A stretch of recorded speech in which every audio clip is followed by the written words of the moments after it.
Hi, and welcome to my kitchen. My name is Sue. You know, when most people think of Greek food, they think of the kind of specialties that are served at Greek restaurants and at Greek festivals.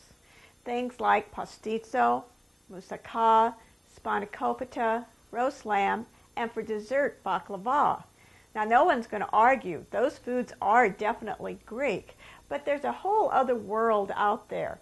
Those foods are special foods for special occasions, for when you're having visitors, guests for dinner, to celebrate a holiday, to celebrate something special. But there's a world of everyday home-style cooking out there that most people just don't get to taste and they don't get to experience. And that's what we're going to focus on today. Today, we're going to focus on Greek beef stew. Now, when Americans think of beef stew, they think of something with large chunks of beef in a thick, rich, dark brown gravy with an assortment of root vegetables, big chunks of potatoes, carrots, celery, parsnips, rutabagas, or turnips. Well, Greek beef stew is altogether different. It'll be a whole new experience, and I hope you'll enjoy it, and I really hope that you'll try making it. Now, interestingly enough, Greek beef stew is actually defined by the kind of vegetable that you use with the stew. Greek people don't use an assortment of vegetables. They'll have beef stew with one vegetable. For instance, they might have beef stew with green beans, or beef stew with peas, or beef stew with asparagus, or beef stew with artichokes. And depending on the vegetable that you use, that will determine the base sauce that you use. Greeks have a sense of what vegetable goes with what kind of sauce. Now, there are two basic sauces for beef stew. One sauce is the avgolemino sauce, which is egg lemon. And Greek people use that sauce in conjunction with beef and artichokes, or beef and celery, or beef and any kind of dark green leafy vegetable. However, there's the Greek beef stew with tomato sauce. And that tomato sauce beef stew is used with vegetables like peas, or green beans, or zucchini. The characteristics that make Greek beef stew different from the typical American beef stew is, number one, that it will be a tomato sauce base. That's different. It won't be a dark brown rich gravy.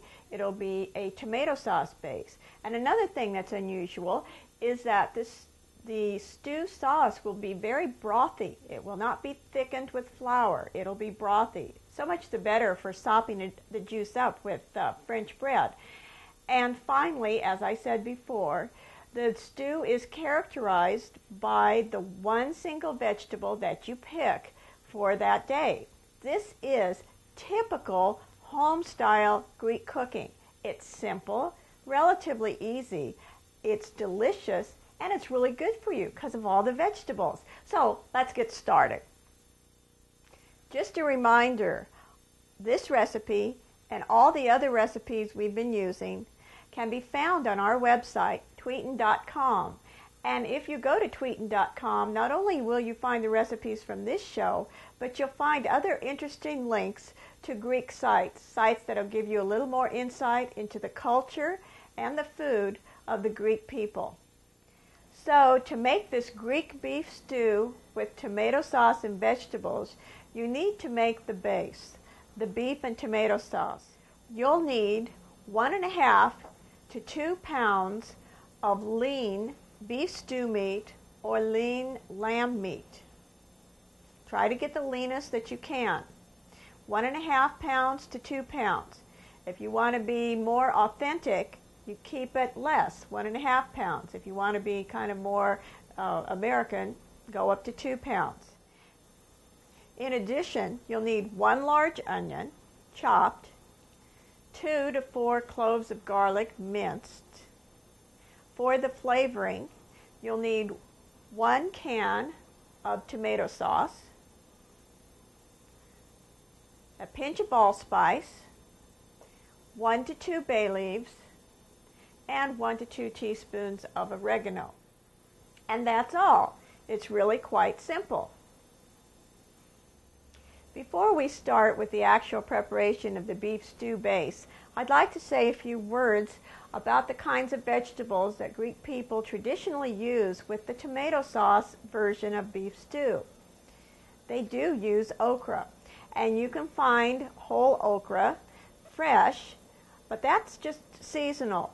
You can always find it frozen, and this is perfect for beef stew with okra. Another thing they like to use is green peas.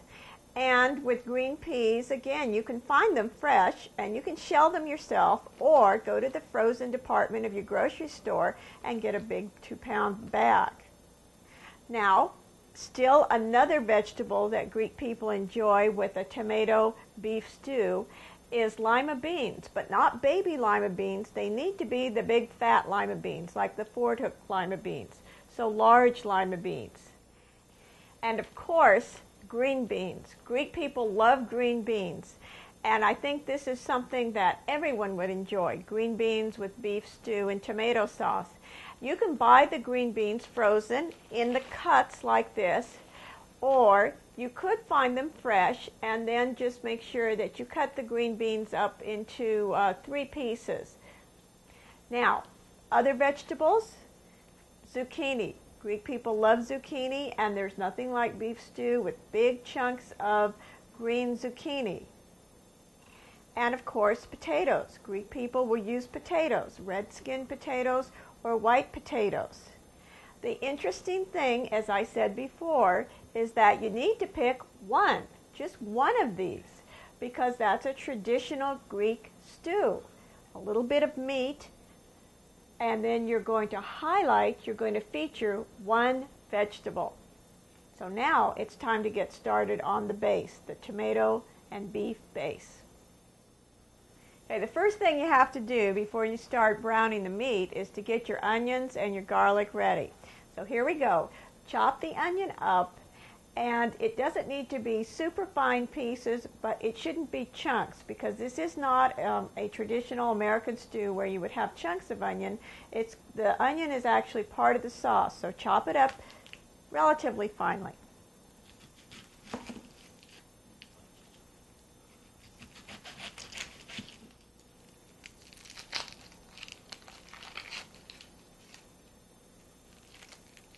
You need to do whatever you think works best to keep yourself from breaking out into hideous cheers while you're chopping this onion.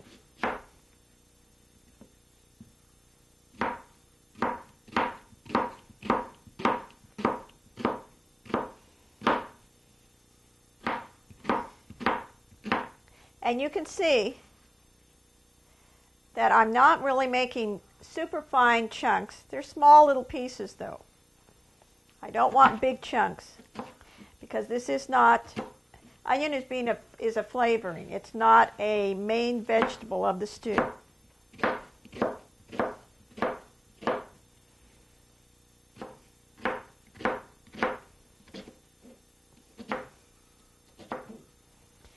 Okay, my onion's chopped, and I'm going to set it aside and get ready for the garlic. Now I'm going to chop the garlic. I want it relatively finely minced, and I'm going to use 4 cloves, but you could use 2 to 4 cloves depending on how much garlic you enjoy in your food. I think the more garlic, the better it is.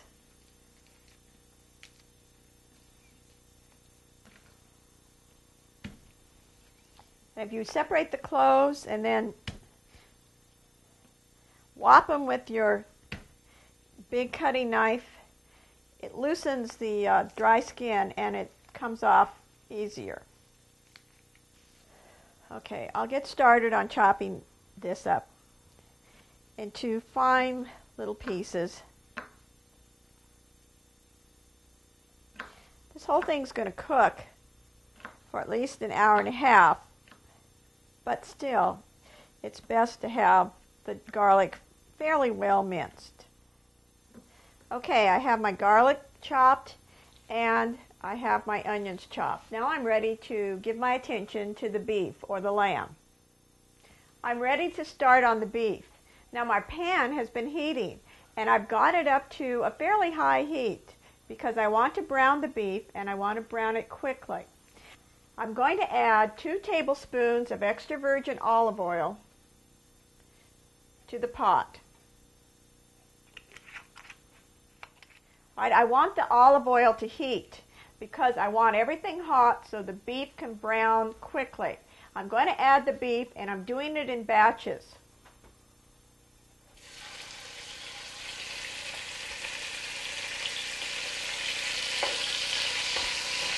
It does splatter. The reason I'm doing the beef in batches rather than putting in the entire 2 pounds at one time is because I do want the beef to brown. If you put in too much beef or lamb at one time, what happens is all the moisture comes out and it actually steams rather than brown.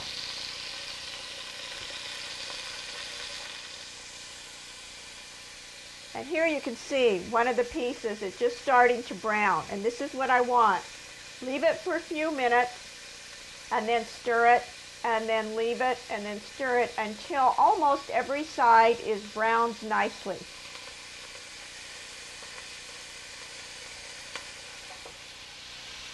One thing that I found that helps in getting the beef ready for browning is that I place it on a couple of paper towels and drain off all the excess moisture before I even stick it in the pot with the olive oil. That helps a little bit.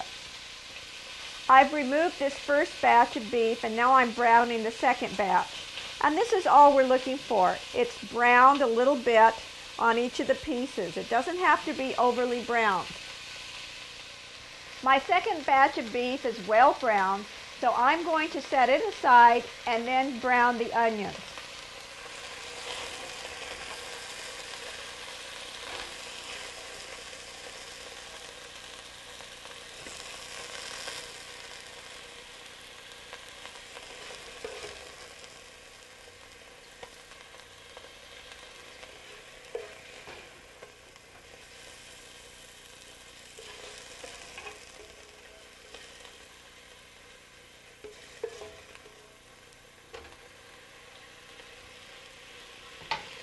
And in go the onions.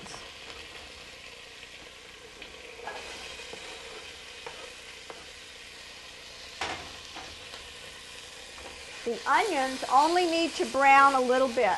They don't need to be cooked completely through because the stew is going to cook for at least 1.5 hours or maybe even a little longer. Well, you can see the onions are browning nicely.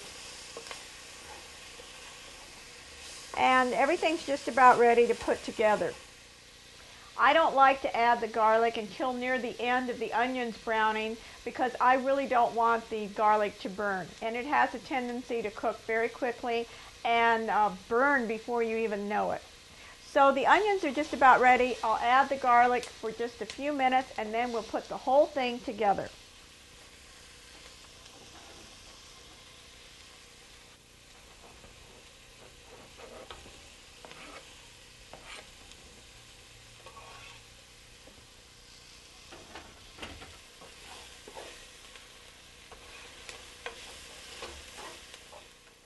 To the browned onions and garlic, I'm going to add the beef that I set aside. Here it goes.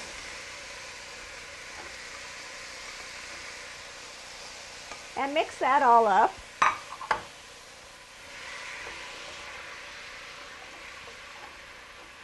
And to the beef, add 3 cups of water.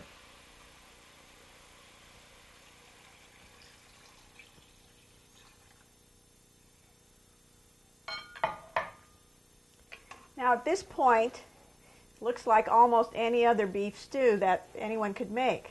Now we're going to add the ingredients that make it a typical home-style Greek beef stew.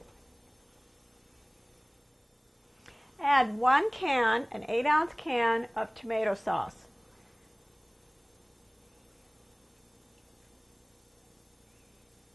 That's a start.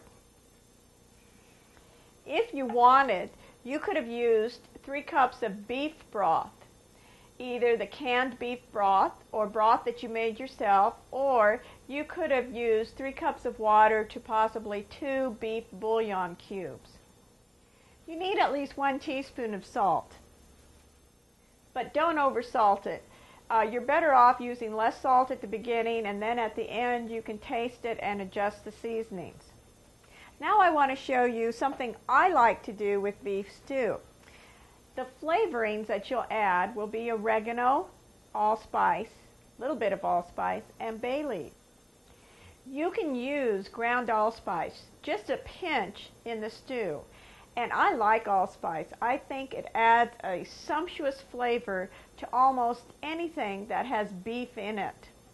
However, there's another thing that you can do. You can use whole allspice. I like whole allspice. I think it adds a wonderful flavor, and it's mellow, doesn't get cooked away the way possibly ground allspice could. I like using whole allspice, but here's the problem with whole allspice. Look at it. Little bitty balls of allspice. Well, you put it in your stew, it gets all mixed up in the stew, and it's very hard to retrieve before you want to serve it. So what do? Well, I've got the perfect solution. Use a tea ball. Now I know these are supposed to be for tea lovers, for their loose tea, but they work wonderfully for whole spices that you want to put into a stewed dish.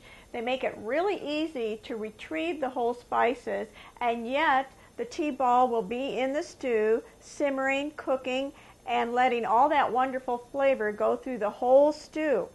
It's really simple. Just open it up and drop in your whole spices. I'm going to add about 3 allspice. And I love whole pepper, so I'm going to do the same thing with whole peppercorns.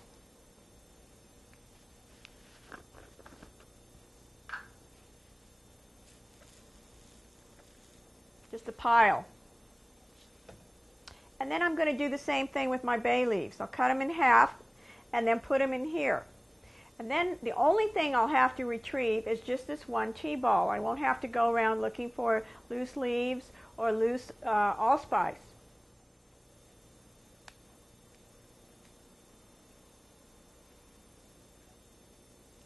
And there you have it. My tea ball is filled with 3 allspice, 2 bay leaves cut in half or in quarters, and just a little handful of peppercorns. So I'm just going to put this together and stick it in the stew. And it's really easy. I like this a whole lot better than wrapping my herbs or spices in cheesecloth and then tying them with twine. That's a lot of trouble for me. This you can reuse and reuse all the time. And I'm not going to hang it on the edge of the pot. I'm just going to throw it right in.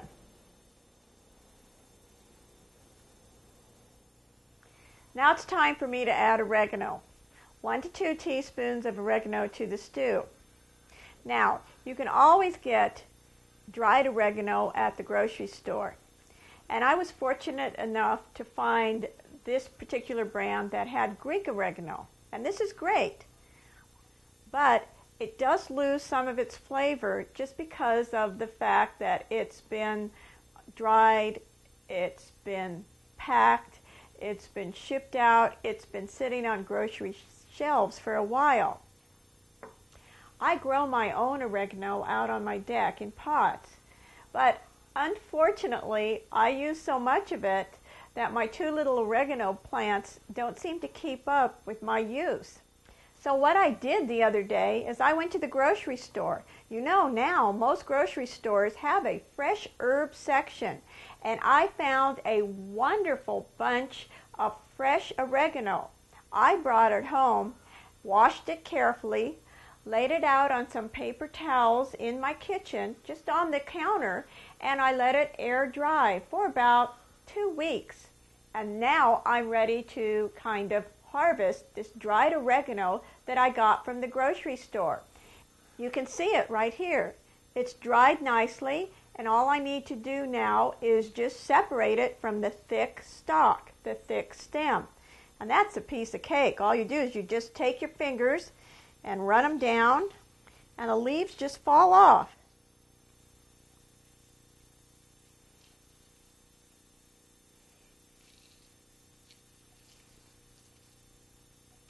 Why go to this much trouble? I'll tell you why. Pick up this dried oregano that came from really fresh oregano. So you know that this stuff is only a little bit old, maybe a couple weeks old. Crush it in your hands. Give it a sniff. That sharp, fresh flavor. It really is worth this little extra trouble because the stuff that's in the jars just can't compare to fresh oregano that's been freshly dried. So add 1 to 2 teaspoons of oregano depending on how much flavor you want.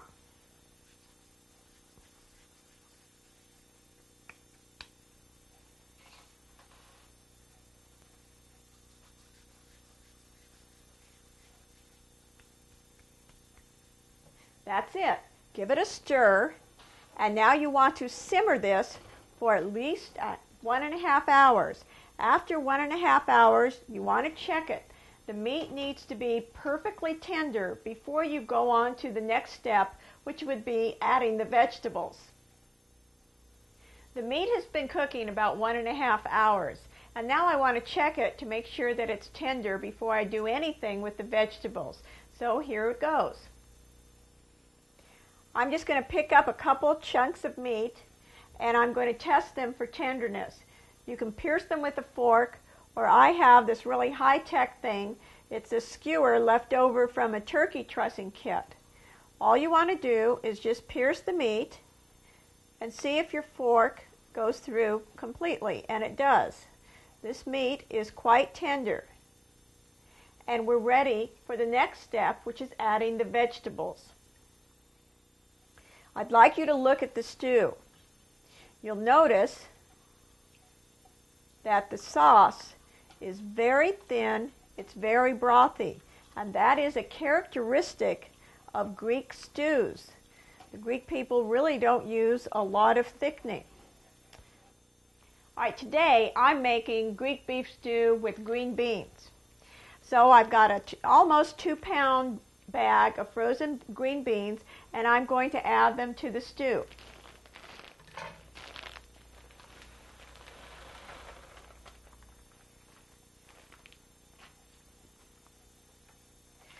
What you want to do, whatever vegetable you choose, all you need to do is just kind of bring it to a boil and then turn it down and simmer it with the vegetables.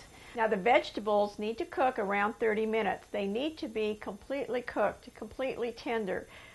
Not crisp tender, but completely cooked. The whole point is that the vegetables will absorb some of this delicious tomato sauce, onion, garlic, and oregano flavor. And that won't happen unless they are completely cooked, completely tender. So we just cook it some more for around 30 minutes and then check it to make sure the vegetables are tender. It's been 30 minutes, and I'm going to check the green beans to make sure they're fully cooked.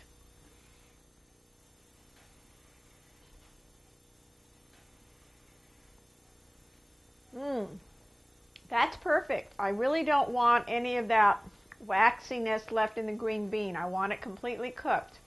All right, it's time to serve. Okay, now look at that. This is a true Greek home-style everyday dish.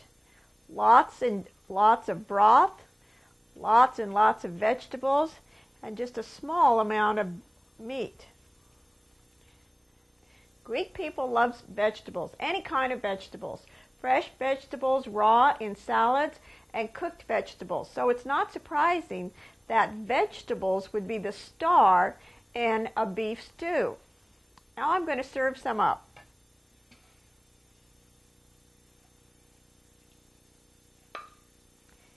And notice, again. It is very brothy, and that's good for bread. This is the kind of meal my father loved. My father just loved stuff like this. His favorite food was yaprakia, the stuffed grape leaves. But when it came to everyday cooking, everyday meals, he loved this kind of thing. He loved foods that had juice in them, and he loved to take big slices of bread, big chunks of bread, and dip them in the juice. To round out this meal, certainly you need a couple slices of bread. And Greek people don't really eat sourdough bread. So I think sweet French bread comes closest to approximating the taste of ordinary Greek bread. A couple slices of bread. You could also serve this with some roasted potatoes, but it's delicious just the way it is. And this is true home-style Greek cooking. Not necessarily the kind you'd find in restaurants, but it's delicious and oh so good for you too. Want some?